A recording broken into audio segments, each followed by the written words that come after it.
Hey guys, this is Anthony Morganti. I am MrPhotographer.com. In this video, we're going to compare Capture One 20 Pro to Lightroom Classic. Those of you paying attention know that I've been doing a short video series comparing different applications to Lightroom Classic. We started out the series comparing Luminar 4 to Lightroom Classic. Then we did a second video comparing On1 Photo RAW 2020 to Lightroom Classic. And in our last video, we compared Exposure X5 to Lightroom Classic. Now, I mentioned that in this video, we're going to be doing Capture One 20 Pro, and this is the last video in the series. I created a playlist. The playlist is called Versus Lightroom. And in the description below this video, you'll see a link to that playlist where you could watch all the videos. Now, included in that playlist is a fifth video. I recently made a video where I took the same image and I processed that same image in all 5 different applications, and I talk about it in that video. Also, you'll find a link in that video for you to download those 5 images so you could look at them and decide for yourself which did the best job. Also included in that download is the RAW file, so you could practice on your own with that RAW file with the processing application you use and see how you do. Now, as far as Capture One is concerned, those of you that are moving over from Lightroom are going to have the biggest learning curve compared to the other 4 applications because Capture One does things a little differently in their own way, and things are laid out differently, so it may take you a little while to get used to it. But Capture One does a great job. I switched over to I got Capture One several years ago when I started shooting Fuji. I wasn't happy with the way Lightroom processed my Fuji RAW files because the X-Trans sensor in the Fuji cameras was just has different pixel array that Adobe didn't handle very well. Capture One did a much better job. Now, in my opinion, since then, Adobe has really improved Lightroom so that I can't tell a difference. I think it does a great job now with Fuji RAW files, but a lot of people will differ with me. Now, as far as the Capture One workspace, you can see it's pretty different. But you have total control over this workspace. You can move stuff everywhere. You could include things, delete things, add them later. It's super versatile in that regard. If I go up to Window and I go to Workspace, you'll see at the very bottom I have a workspace that I created called Anthony's Workspace. And if I click on it, you're going to see that the workspace is going to totally transform, where all the controls are over on the right. And that's the way I'm used to using them. Also, I created a new tab with all the controls I most often use in the order I most often use them included there. Now, so again, you have total control over the workspace, so it has a lot of versatility. Over on the left, I have it hidden, but if you hover over it, then the film strip appears. Now, I've heard this hidden attribute is not or doesn't work this way, at least in the Windows version. If that's still true, or if it's not true, whatever, leave me a comment. I'd be interested to know. Now, I'm going to switch back to the default workspace, because if you do download the free trial to try this out, this is the workspace you're going to see. And I do recommend that with any software application that you download a free trial if it's available, just to make sure that it operates the way you expect it to, it works on your system, and it processes the images in a way that makes you satisfied. Now, with the default workspace, on the left we have all the controls, and you can see that there's a number of tabs going across the top. The first one is the library tab, so it has a library module more or less. And how do you get images into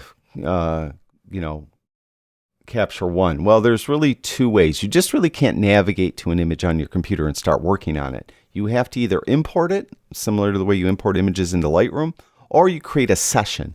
So if you have like a folder of images, or you just have a single image on your desktop and you want to process it, just create a session and then you're able to process it. It still is kind of an involved process, a little bit involved, but it's simpler than importing them. But importing isn't that hard either. If you go up to the top left, click on the import button, the import dialog box pops up. Where are you going to get the image from? Where are you going to put it to? Do you want to back it up, and where do you want to put that backup file? Do you want to rename it? Do you want to include your copyright information and a description of the image? So that's the only metadata you could edit as it's being imported. Adjustments. Do you want to do any processing adjustments to your image? You can see here it has styles and presets. Styles are more or less like presets in Lightroom, and it comes with a number of them. So you could do that as you import them, or you could just do auto adjustments to the image as it's imported.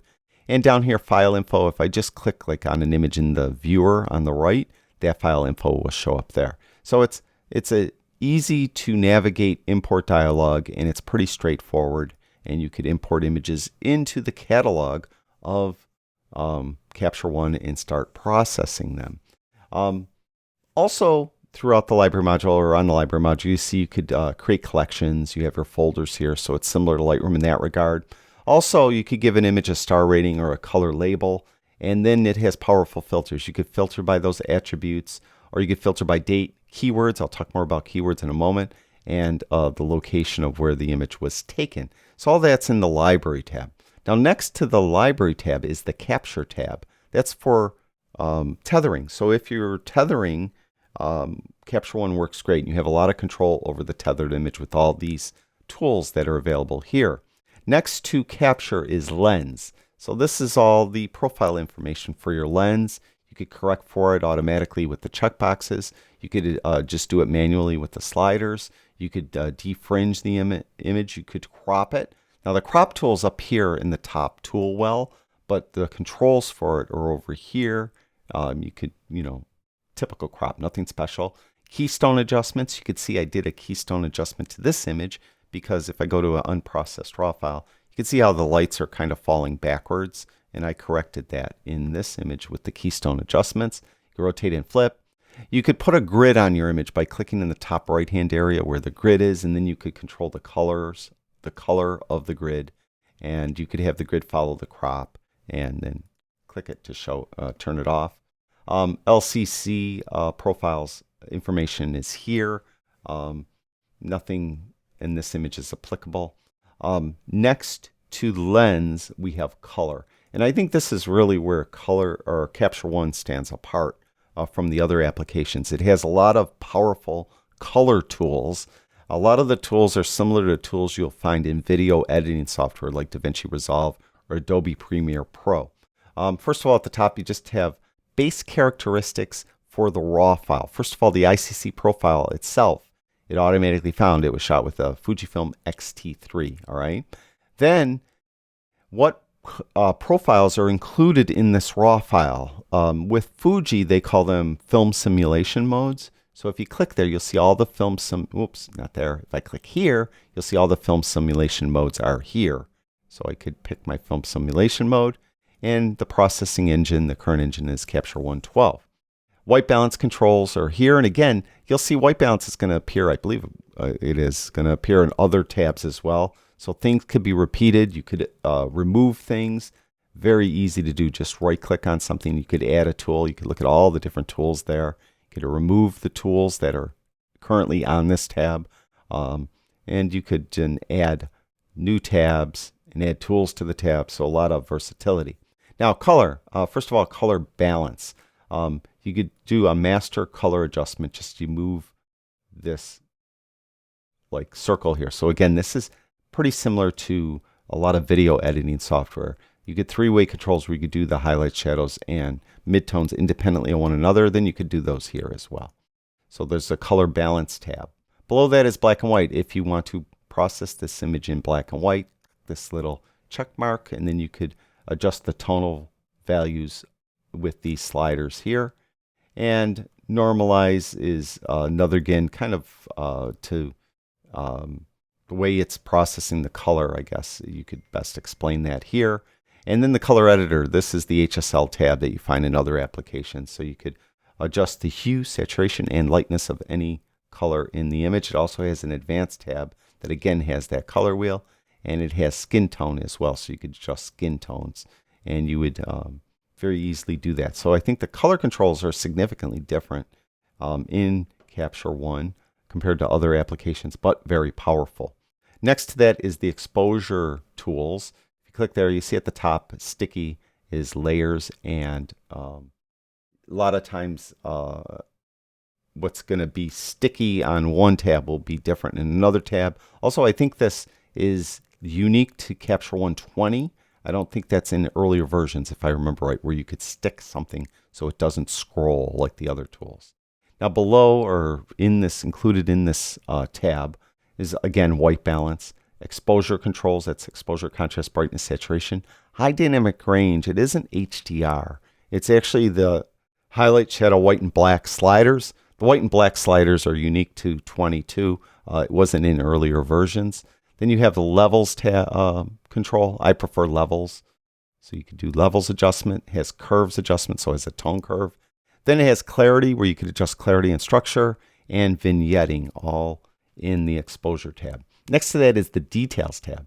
In the details tab, you have a focus control, just to, like you could examine focus.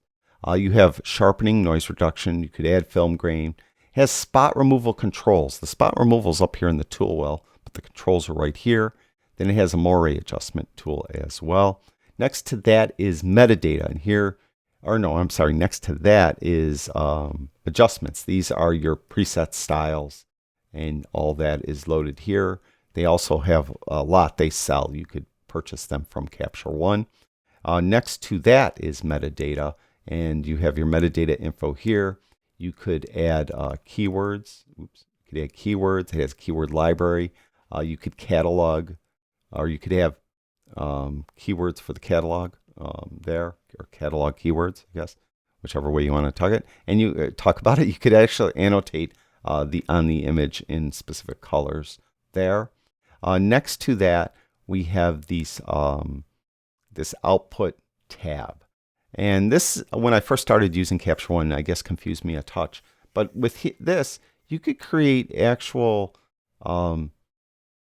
variants of, or that's a bad word to use. You could actually create different versions of an image that you would want to process. So for example, there's oftentimes where you have, let's say you did a processing, you need to process that same image one way for the web, one way for,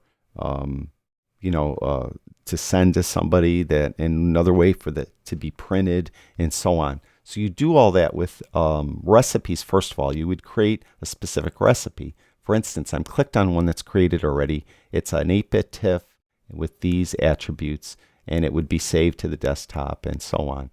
Then the next one is a 1600 pixel sRGB color space JPEG, and again, the different applications. And then what you would do is you would create all these recipes, and you would turn them on with the checkbox, and then you would click process, and it will actually, on this specific image that is now active, it would output this image as a TIFF file and as a JPEG file, or any more I happen to click. I could do more than one, so I could just like hold the command key on my Mac and select more images, and then all this processing plus 5 different outputs will be done for each image.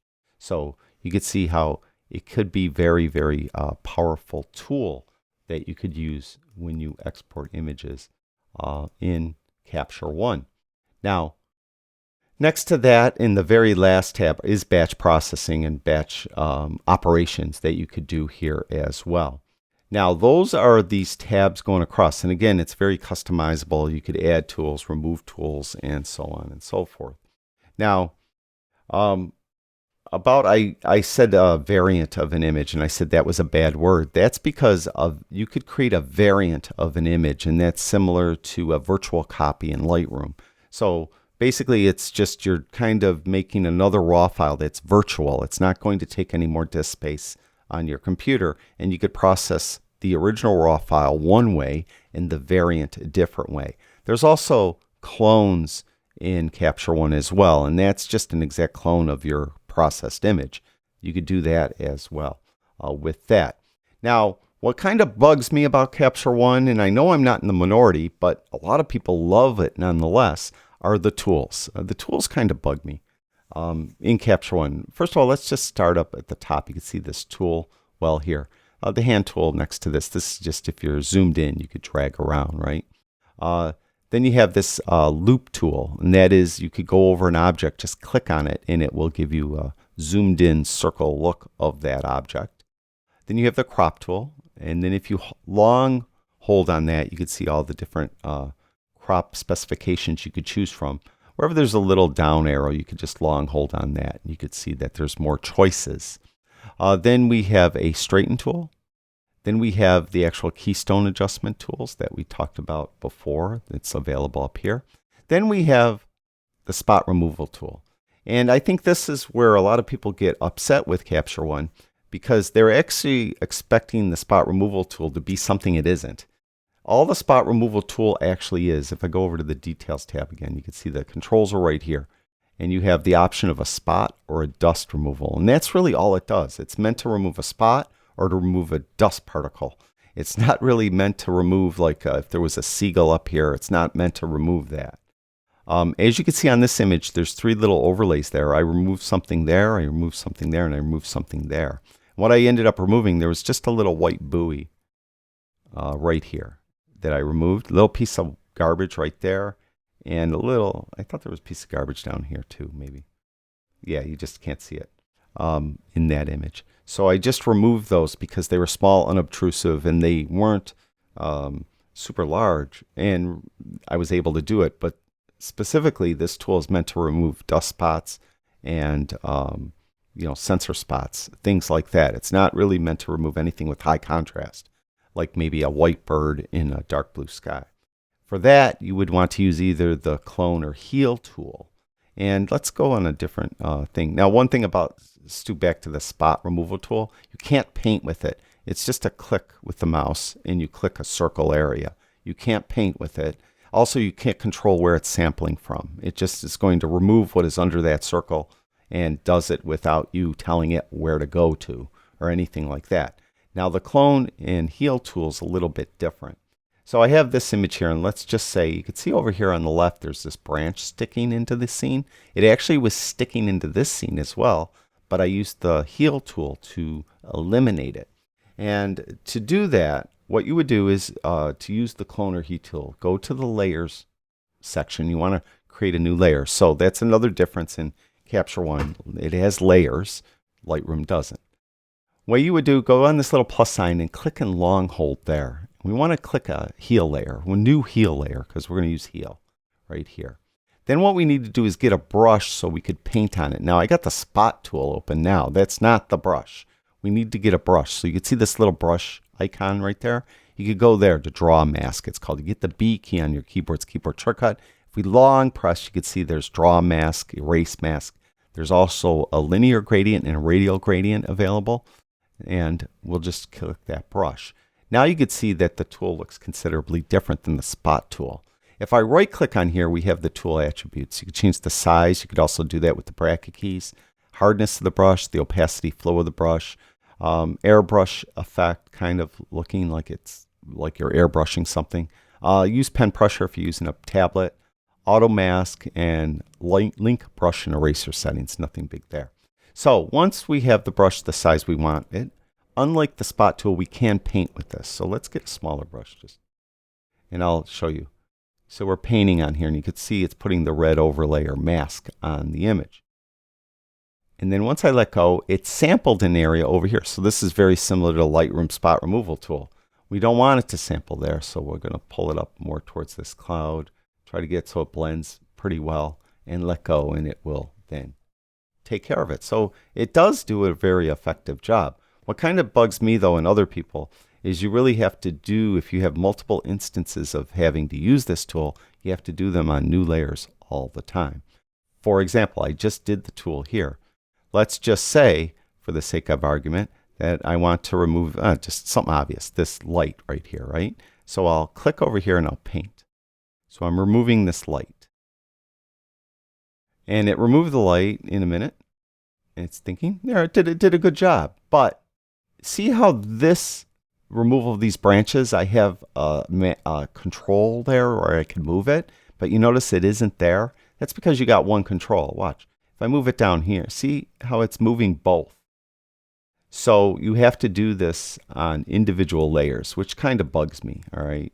I must admit.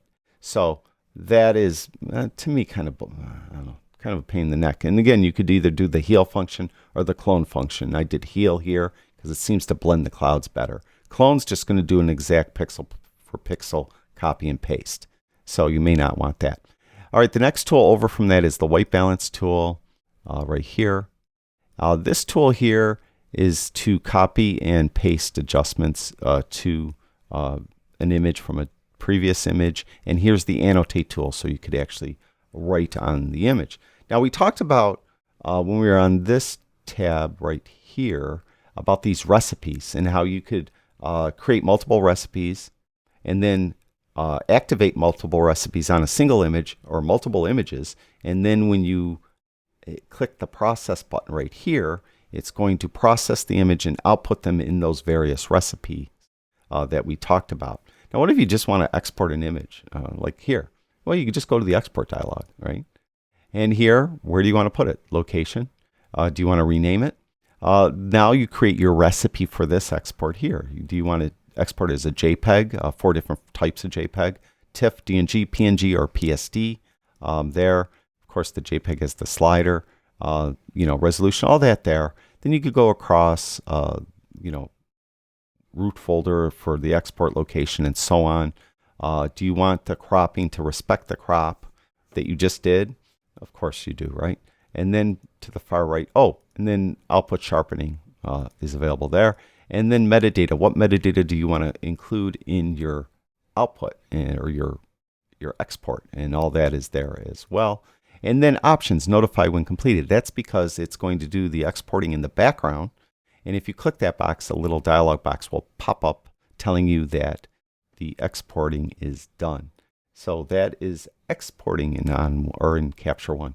Now, I must say that I have the least experience in Capture One, probably Capture One and Exposure X5, the two applications I have the least experience in. So I'm sure I got something wrong here, and I'm sure I left a lot out. That I'm sure, because in all the applications, it's impossible. It's impossible to remember everything. So if I made a mistake, most importantly, correct me in the comments below, because I want everyone to have the right information. So everyone venture down to the comments and make sure that I got everything right, or just get the correction for what I did wrong. And also, if I left anything out that you think is important, mention it in the comments as well. And again, in the description below the video, I'll have a link to the playlist for all the videos in this series, and also is included that one video where you could download all the sample images from the 5 applications as well as the RAW file. So definitely check that out. Also in the description below the video, I'm sorry, being so wordy. There'll be links to all the different manufacturers. I always recommend download the trial version before you use their software. All 5 manufacturers or software creators have trial versions that are fully working. They just stop working after a next certain amount of days. I'm pretty sure Capture One's is 30 days. So check it out. Make sure that it operates properly on your machine. Thank you, everyone who watches my videos. I really do appreciate it. I'll talk to you guys soon.